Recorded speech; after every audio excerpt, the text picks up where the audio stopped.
Welcome back. Happy Hump Day. Oh, you got ahead of me on the Hump Day thing. I forgot it was Hump Day. Wednesday. It could be any date because this is green. It's evergreen content. And we're not going to tell you what the date is. We're just going to tell you we're here. It's Wednesday, and it's a wonderful day. It's sometime in fall in the US, anyway, and it's sometime in the afternoon. Welcome to Chaps, many cultures on this wonderful day. And how are you today, sir? I am splendid. Thank you for asking. How are you doing? I'm very mindful. Are you? Yes. Of your presence here right now, correct? Yeah, I'm still recovering from yesterday's session on the brain part. You know, when you were called names and and people identified the real Brett. Okay. That's right.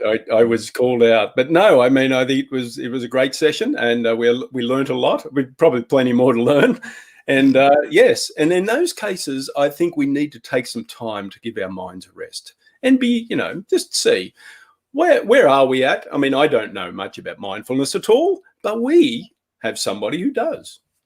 Just strangely. Yay! Let's welcome Saskia Meckman. Hi. Hey, Saskia. Thanks for taking time. Thanks for being on Two Chaps, Many Cultures. And now take us on our journey to becoming a bit more mindful, will you? Yes. Oh, it's a pleasure to be here with you too. Mindfulness. Yes. So this is a word that I keep seeing over and over everywhere. I recently saw it in print related to financial mindfulness, and I thought, wow, it's really going everywhere now. Mm-hmm. Financial mindfulness. Financial mindfulness was this whole article on how to be more mindful with your finances, and I thought, wow, it's a buzzword that is sort of blowing up. Yep, there you go. Are you mindful? I got that down now. All right, good. Okay. Next. Well, because I don't do math, I go out of my mind when it comes to financial. So that's interesting. So everything is a buzzword. I get it. Yeah, that's fantastic. Yeah. So yeah, what does mindful mean to you guys? Brett. Well, mindful, I mean, before it became a buzzword, I thought that mindfulness was really a self-reflection, a sense of quietness, to be able to, would read your mind be a statement? I mean, to get to be in touch with what your mind is thinking and what it's processing. That's how I would say it. Yeah. Okay. Yeah. To me, mindfulness means being present with the moment, or being present with myself in the very moment, which is, to me at least, not an easy practice because of all the 21st century distractions that pull me away from being in the very moment because my mind's racing in all possible directions. So pulling myself back into the current moment, at least that's how I've been interpreting the term mindfulness. Okay. Well, and I think both of you are touching on key pieces of, being present and related to the mind. And I asked you this question because everyone I meet nowadays, I just ask, what does mindfulness mean to you? Because it is a word that people are hearing more and more. And I really believe there's not, as with many words, one concrete definition. I'll start with my 8-year-old's definition. I asked her what mindfulness means because I'm a true believer. Kids know best, right? They get it. And so she looked at me one day and said, it's your mind full of ness. And I looked at her and I was like, well, what does ness mean?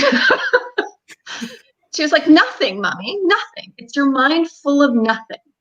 I was like, okay, all right, you're onto something.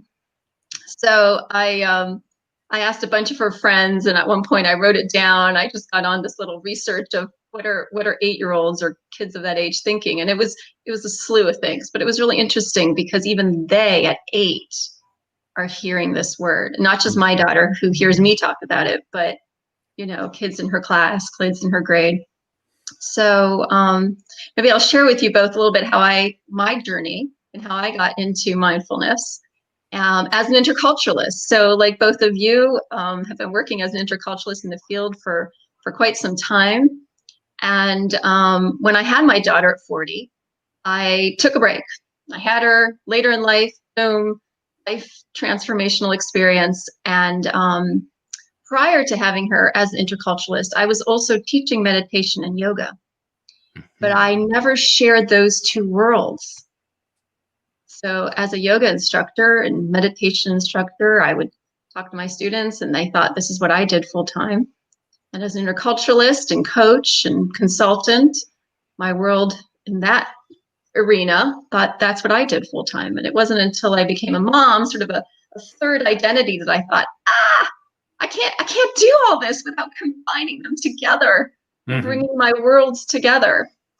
So a year and a half after I had my daughter, I kind of reemerged and said, okay, this is it. I need to be more authentic with who I am, all of me. And when I went back out into the intercultural world, I brought in yoga and meditation in my trainings, and I didn't care what anyone thought. And I talked about stress reduction and breath work. And I was blown away with the response that I got in large groups and one-on-one. And I started to realize people want this. People are hungry for this. People need this. And particularly the people that we work with, those that are going through big transformational changes. They're moving countries, or they're working with a variety of different cultures and languages. They need more of this. Well, I hadn't yet figured out. So now the this. So yeah, right. I hadn't yet figured out what the this was, right? I didn't have a word for it yet. So what is this? What is this? Right.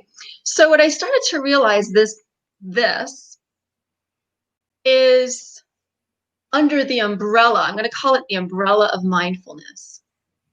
The umbrella of mindfulness being this idea of what you both said, of being present, of being in the moment, right? Just taking a moment that we're here together, listening to the words we're saying to each other, creating the space that we do when we're in our training room or coaching or consulting, where we can really fully be present.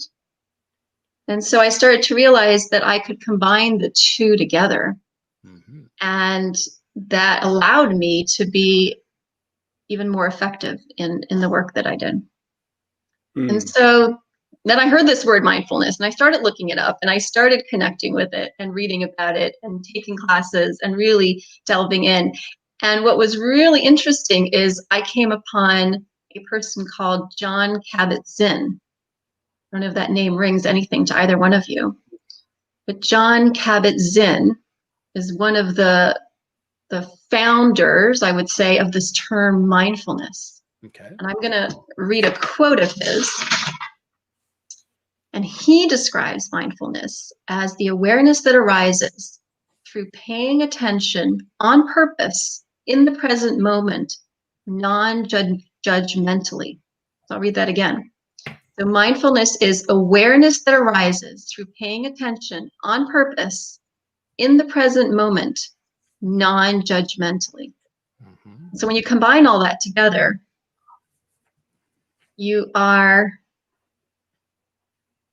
in this space of being mindful. And so he brought this from ancient practices that have been around for centuries and centuries from outside of this country.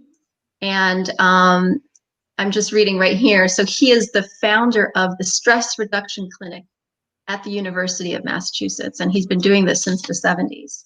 And here's the ironic part. Sorry, Christian. No, I'm on a roll. when you said without judgment, that's where I jump on, right?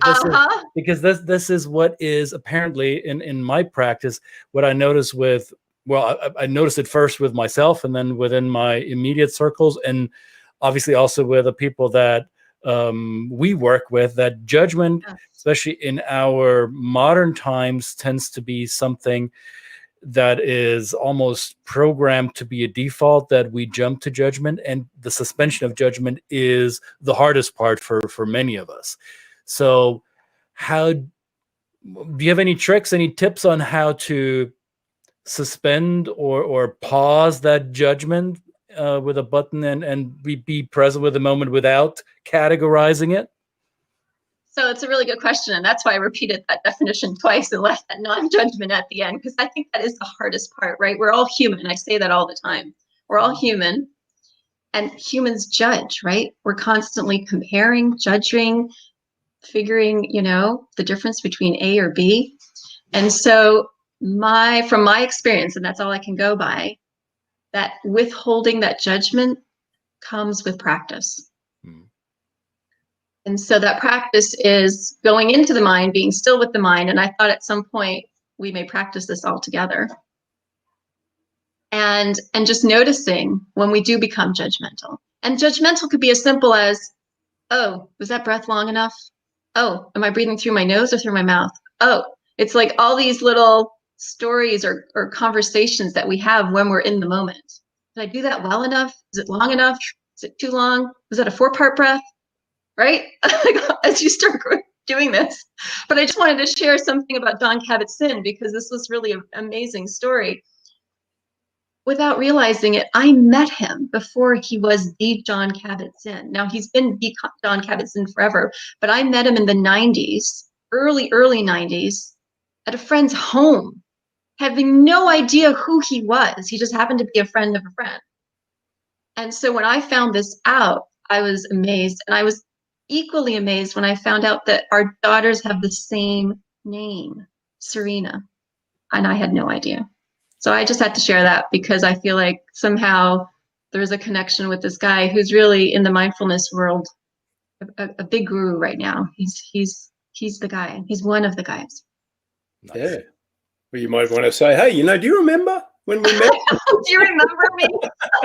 We all hung out. And then, of course, you'll say, Florida. No, Saskia, and then you'll pass judgment and go, that guy. Exactly. Oh, you could call him out on not being mindful enough to. Are we not being non-judgmental? Okay, we jest. I'm sorry, we jest. We have a little bit of levity in this show, so you've got to expect it. Oh no, absolutely. It shows our, we're fascinated by this, but I processing through a lot of humor personally. That's just for me. So I just thought I'd throw that out. But I actually agree with you, Christian. That is a difficult thing. So I want to kind of say you discovered that the people you're working with really wanted this. But I've been in situations in training rooms where that people are not present, and that they're not mindful, and so I guess I probably haven't done a good enough job of learning the skills to bring them into that space, because I want to be generous with my clients, and I want to make sure they are getting the most that they possibly can out of whatever I've got to show them or bring them to. So are there particular skills that you kind of developed when you said, okay, when I get in front of these people that, let me set a scenario, a family that's moving to another country, they're scared to death. They've never done this before. They've never moved countries, and their mind is really on, the removalists are coming. I've got to get the kids in school and all that kind of stuff. Yeah. And right now we're talking about the actual deeper effect this has on somebody. So what's some kind of shortcut ways to set that tone in a room like that? Well, I'll give you one of my biggest tricks. And this is a family, a couple, kids, a large group, anybody. I literally have people take a moment. I do it. And so since you as the trainer, as the presenter do it, they're looking at you, they automatically do it. I take a breath.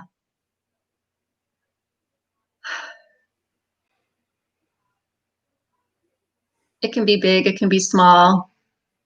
And then there's that observation of, oh yeah, wait, hang on, I haven't breathed today. Did I take a breath today? Did I not? Right? It's as simple as that. Starting with taking a breath, you. And then what I have done is I will ask people, and I always say, if you're comfortable with this, feel free to close your eyes and take a moment and visualize, what would you like to get out of our time together?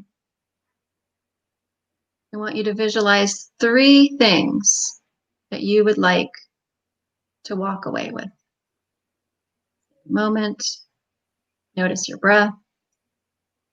I may or may not say that, depending on who I'm with. 95, 97% of the people feel comfortable closing their eyes doing this. A lot may peak. And that can take all of a minute, 45 seconds. And then I have them write it down. Okay, I think the writing down part is the magic.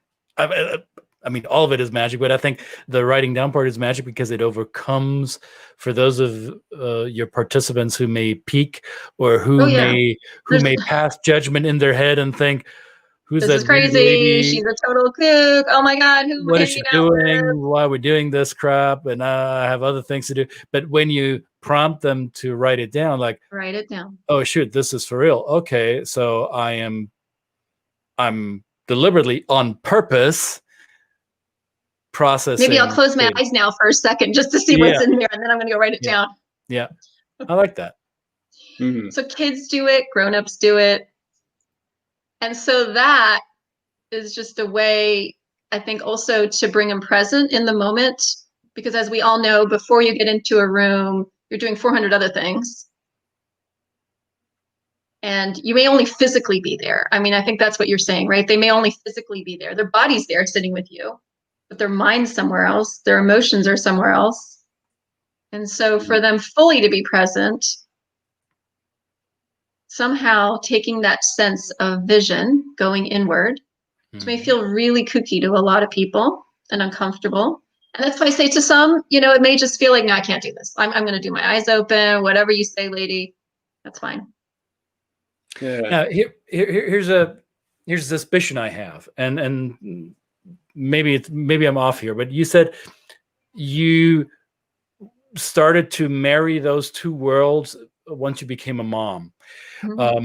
Now, that was what, 8 years ago? 8 years ago. Okay. So would that coincide with the time when mindfulness practice began entering the mainstream? So the resistance on your corporate client side was not as strong anymore, or started to crumble a little bit? Is there a coincidence there? Or would you say it is still somewhat of a struggle with your corporate clients to take out the stigma of that yogi side, that for some people it's perfectly okay and it's part of their normal routine? For others it's this, I don't want all this is the woo-woo stuff. So how's your pulse read on that? It could be. I mean, I think it could very well be that that's when, mindfulness and just being present and work-life balance and creating, wellness in the workplace and workshops related to health and all of this became more mainstream. But I think that that woohoo-ness, right? Because I mean, I still get it. I don't care anymore. And I think that's a huge piece for me transformationally. I think once I became a mom, later stage in life, I just had less time for BS. I was like, I don't have time for this. So I just need to keep going. If it doesn't resonate with you, all right. And so the majority, there's always going to be that 5%, the 10%, whatever it may be, is going to be like, oh, I don't know, this lady's a little off. And it's like, all right, we don't need to be close. And I'm okay with that. But the majority, I think, and again, it depends, are you with them for an hour? Are you with them for a day? Are you with, what's that visualization that I do? I pretty much do it with everyone. And from off the bat, they know where I am and where I lie with it. And they could either agree or disagree, and that's fine. But that's what I have to offer, and I'm going to bring it to you. And the majority receive it well. And what gave me the courage to keep going was how, when I, especially in groups, would do this, at the end, I'd have people say, oh, could you tell me more about that thing you did at the very beginning with the fish? And I'm like, wait, like the meat? Didn't you get the meat? Like we were talking about like, virtual teams and corporations and like, no. They just wanted to know about the visualization and like, where did I learn that? And what was that all? So that's what gave me the courage to be like, oh, they don't even care what it's about. Yep. And I'm just saying that, that was a few instances, but it was like this hunger for like, oh, I see in your bio you have something about Reiki. Is that like energy? do we have to? Can we say it out loud? Are the microphones on? No, and I don't know if it's the becoming a parent or if it's maturing age. Either way, so I think we're the three of us were of a similar generation. Without, I mean, I'm careful as I present this, but in any case, I noticed that with me, the older I get, the less I give a flying F. So I don't know where I read this recently. And maybe I should attribute the quote to somebody, and it wasn't me, so I'm borrowing it. Whoever it was, maybe put it in the comments if you know better than I do. You will never be free in life. You'll never be truly free unless you have nothing to prove to anyone anymore. And this need for approval by our peers or by our environment probably is the biggest obstacle for the practice you're describing, right? So when younger interculturalists come to me, or those who want to enter the field, and they say, well, how do I do what you do? I can teach them a lot of techniques. I can teach them a lot about methodology and program design. However, that being comfortable with what people think about me, which is, by the way, none of my business what they think about me, that level of comfort you can't teach. That I think that is something, that's the beauty of becoming older. Isn't it? It comes with wisdom. It comes with wisdom and a few gray hairs. That's all. Wisdom and a few gray hairs. And gray hairs? Who are you talking to? Brett doesn't have any. Sorry. Mine are perfectly clear, so I don't know. But I think it's true. Here's something. You see, Patricia here says she believes in mindfulness activity, but some corporate settings don't. So this is, I guess, more of a rule, right? In some, but so we must put it in the agenda and have a disclaimer. And I'm assuming maybe Patricia's meaning the disclaimer means we can do it if you're allowed or not. I don't know, but that's it. Yeah. Well, thank you very much, Patricia. We appreciate it. I never said I was old, Patricia. I don't know where she comes up with this. I said, wisdom. It's I'm called getting wisdom. Older. I didn't say I'm old. Yeah. Wisdom. Fine Yes. line. No, and I think that's the thing. In corporations, corporate settings, I used to be, like I said, I divided the two worlds. I really didn't want the stigma. I was, first starting off, a lot of my work was with the financial industry in the Boston area. It was very sort of serious. And then I moved to South Florida. I met Patricia. Oh, Patricia again. And one of my very first trainings was actually with her, and she had on this beautiful, I'll never forget, flowy skirt with beautiful colors and just this warmth of the Caribbean and the South. And here I was with my really stuffy navy blue suit. Hey, and I realized missing from my training room. What's missing from my training rooms is the flowing skirt. I'm going to make a note of that. I'll send you a few recommendations, my friend. So it is, I mean, you have to know your audience and you have to know when to use it. And I think that's part of it. So the visualization piece I shared is my number one tip. And I use that everywhere, all the time. And it's kind of like, that comes with the package. If I'm going to be doing this for you, you're getting a visualization. It could be 30 seconds. It could be a full minute. Mm-hmm. And that's that. And then I kind of read, right? And this is, as you both know, also comes with wisdom. You read, you're like, oh, you listen, you notice, right? I mean, I'll even start it sometimes if you're talking to someone on the phone and you're preparing for something and you can just hear they're not breathing. Mm-hmm. And I will take a breath. Mm-hmm. Yep. And they'll take a breath. Mm-hmm. It really starts with yourself, right? It starts with that self-identification and then that self-awareness. And then it's sort of like you're sort of passing that along without saying it. but then I'll bring it up, like you were describing, this family that's stressed, that has their kids, and now there's COVID. We haven't even brought that into the topic yet, but like now there's a whole other level of stress that everyone's dealing with. And the families I've been working with recently, the stress level has just been unbelievable. And so I tend to bring it up early on, and I will use, like, what do you do when things get really stressful, and just how do you manage that? And so then we can either jump right into a deeper conversation if they're open to it, or, oh, I'm not stressed. No, what are you talking about? I have no idea what you're talking about. Of course not.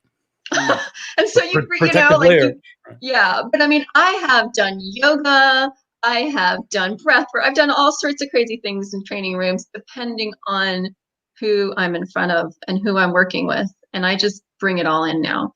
And kids, I mean, kids are the easiest, okay, yep, let's take a break, 5-minute break. Let's do some yoga. Let's stand up, do some stretches. And then the parents see them, they're like, oh, we want to do that. Why don't we get yoga in our breaks?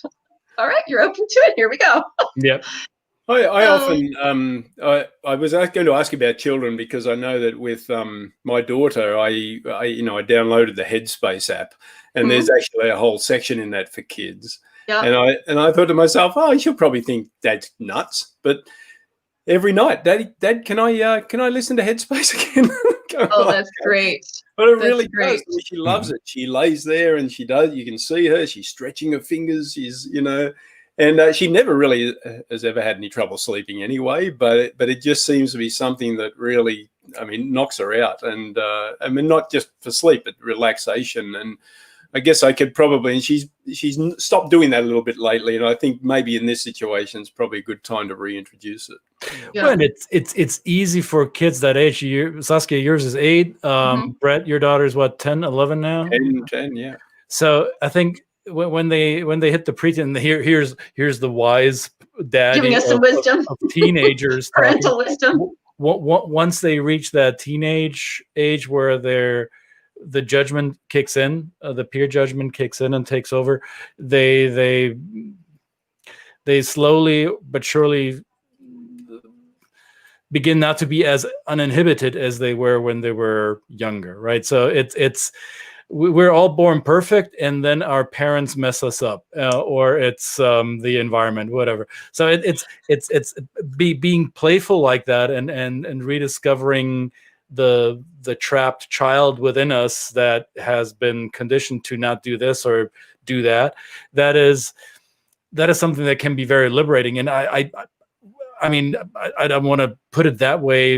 I don't want to put that on you, Saskia, but what I sometimes do with training participants, especially if they're this navy blue Bostonite financial people who are very structured, then I make it my main job to make them uncomfortable.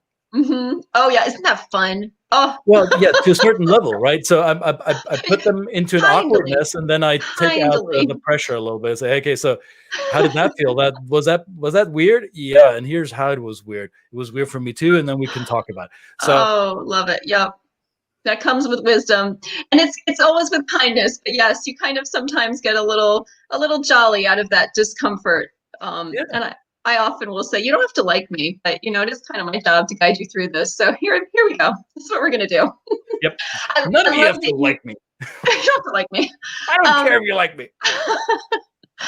I love that your daughter is into that, and I think it's Patricia just wrote "Lead by Example," and she knows. I've been teaching yoga for doing meditation almost around the same time, so about 17 years, and so my daughter, I taught yoga and led workshops and did all of that until 2 weeks before she was born. And so she was basically born into it. And then I started teaching mommy and me and parent-child classes and toddler. And so she's always had it around her. And she did get to a point at one point when she was about 3, where she just looked at me and was like, "Mommy, you are my mommy, not the teacher," right? She had a hard time with like me kind of being the teacher of other kids. But it's always been around her, and there's been plenty of times where she's like, "I don't want your meditation stuff."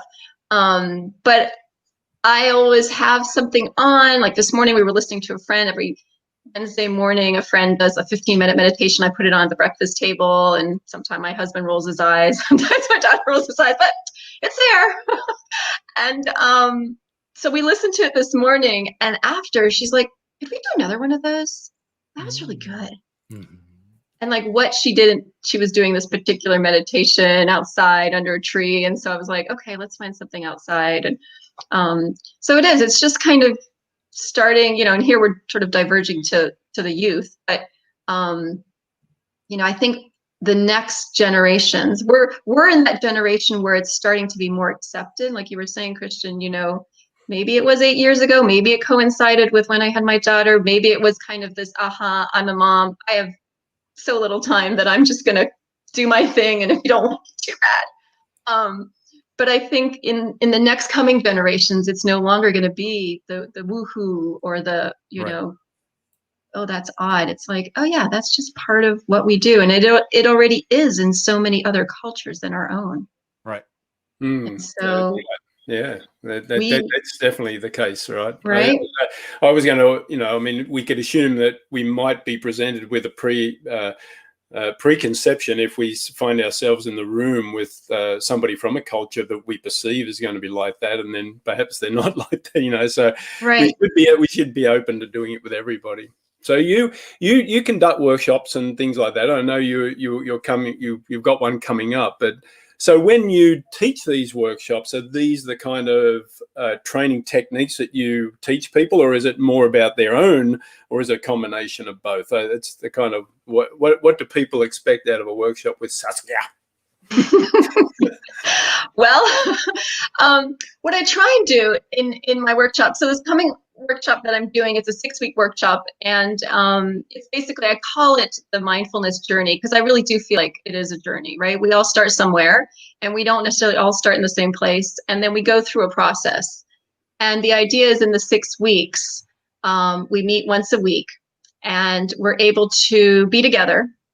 I will teach a technique, and whether it's a breathing technique, it could be a yoga technique, it could be, I try and do something using sort of the mind, and then something using the body. So I kind of alternate, so we get a little bit of balance, and then have people experience it for a week and practice it for a week and incorporate it into their daily life.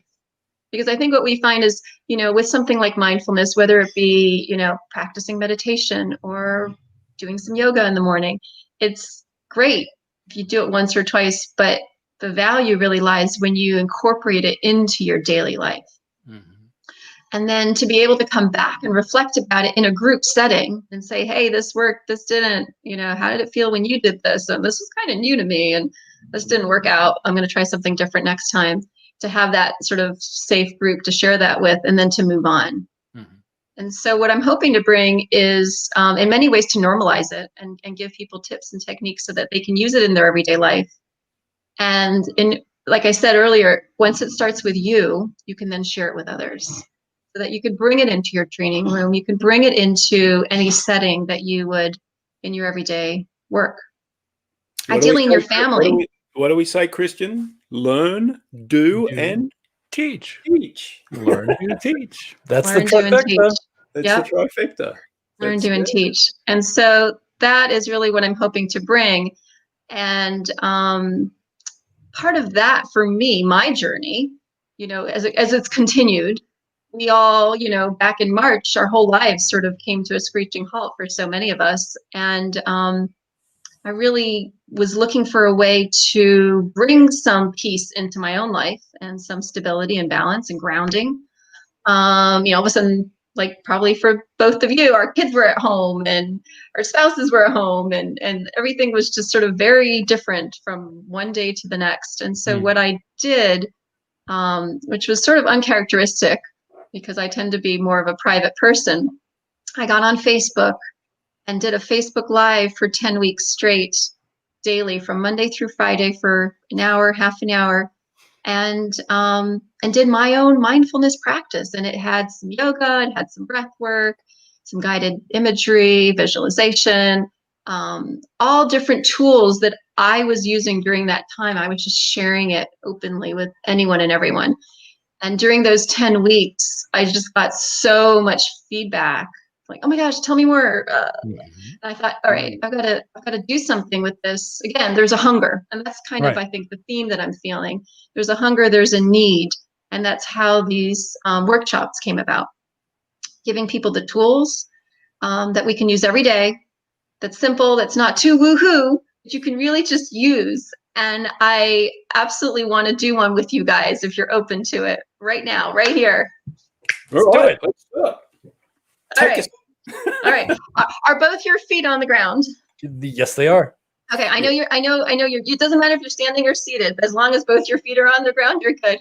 If you're barefoot, bonus, but shoes are okay. Yes.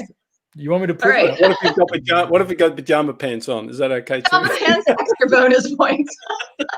I thought you were wearing a skirt now, Brett. Oh well. No. Sorry, yes, my flowing skirt. Flowy. See, I like it. You've already taken your glasses off. Since you both have glasses, why don't you both take your glasses off? Because you're not going to need them. Okay. Of course not. All right, great. So if you're comfortable, close your eyes. Take a deep breath.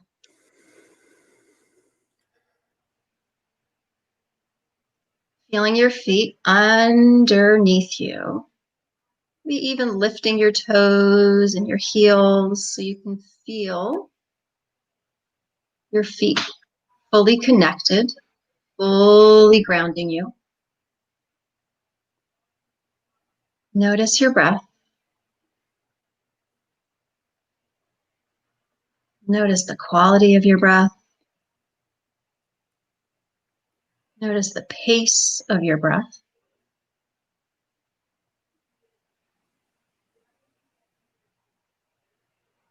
So just notice, no judgment.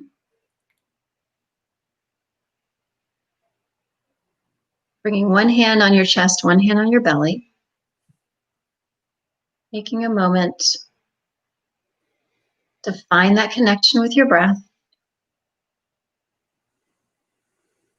Noticing if you're breathing in the upper chest,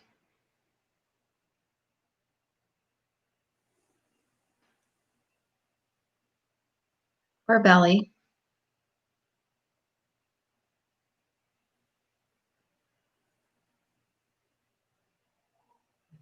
And see if you can send your breath into your hand that's holding your belly. So lowering your breath. Inhaling through your nose. Exhaling through your mouth.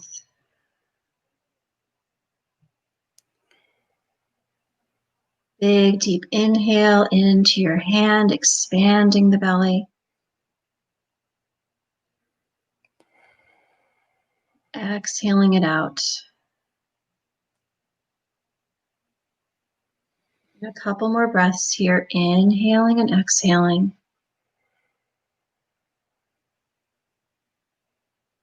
Noticing how the breath expands on that inhale and contracts on the exhale.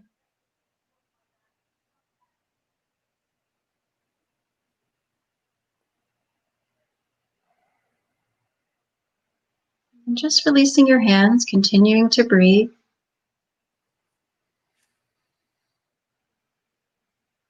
Notice how you may have switched your breath, guided it a little bit.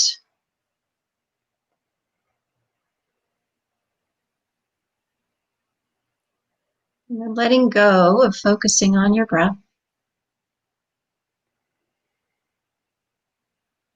Notice your spine. Finding length in your spine, whether standing or seated.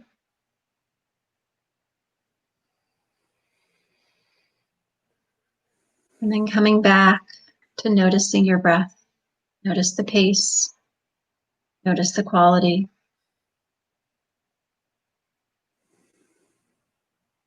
Gently lifting your gaze, opening your eyes, coming back to this space.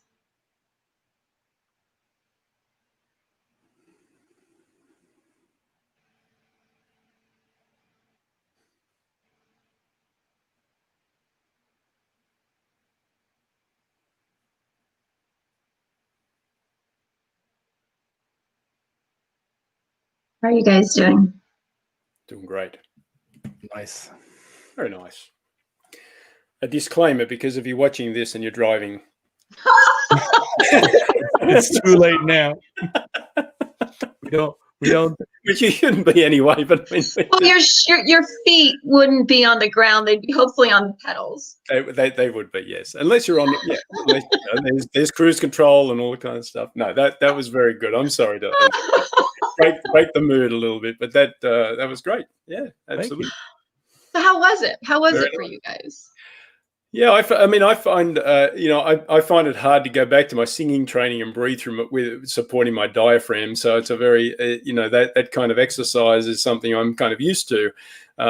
It's always good to remind to see the effectiveness or the efficiency of breath. How we I must just tend to pant every day. That's what I think I'm doing, but just getting through time. So. Yeah. And it's true what you're saying, Brett, because you both have children. You both have watched your babies sleep. And you may remember that as babies, just like every animal that you watch sleep, they're using their belly. Mm-hmm. Yes. And their belly rises and falls. And then somewhere we encounter fear. And then we start to have a more shallow breath. And we start breathing in our chest. Mm-hmm. Which is why I have people hold their chest and their belly. Mm. And most people who are not conscious of their breath realize that they are breathing in their chest. And we all do. I breathe in my chest all the time. I have to tell myself, oh, right. It's like just that reminder. And we do that often when we're rushed, we're panicked, we're needing to get something done, and we're very directed. Mm. And so I'm gonna leave you with something to ponder. Start to notice, when are you breathing in the chest, and when are you breathing in your belly? Excellent. Very good. I like this. How about you, Christian? How was it? Well, I mean, I've done these exercises before, and I always thoroughly enjoy them, and it reminds me to release tension. So the tension when we are focused reflects in our breath, right? So if I'm paying attention to how I'm breathing, and if I can direct my breathing to my belly, then all of a sudden my whole posture changes. I notice how the muscles in my body take on a different tension or release tension. And sometimes the upper chest breathing, maybe it may serve a purpose, right? Because I'm focused and I'm directing energy a certain way. However, in those moments where I'm tense or notice that I'm losing focus or productivity, that's when releasing tension through a deep belly breath is quite helpful, at least in my experience. Mm-hmm, mm-hmm. And that's exactly it. It's like, of course we breathe in our chest. We're humans, right? That's that accepting piece, and we got to get things done. I mean, but we can catch ourselves. We can say, all right, yeah, wow, I'm sweating. I'm like, my neck's hurting. Like, all right, I've just spent the past 2 hours like getting this deadline done, right? And I got it done. Or sucking in my belly because my wife was there and I didn't want her to see how the shit went. Right. Whatever the case may be. That's another point, right?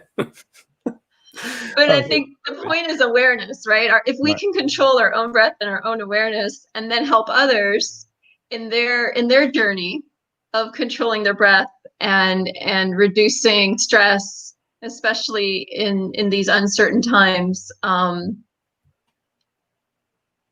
that's a gift. Perfect. Thank you. Where do we find you, Saskia? Where do people find you? And and of course you've got your upcoming workshop, but I mean, just in general, how do people best connect with you?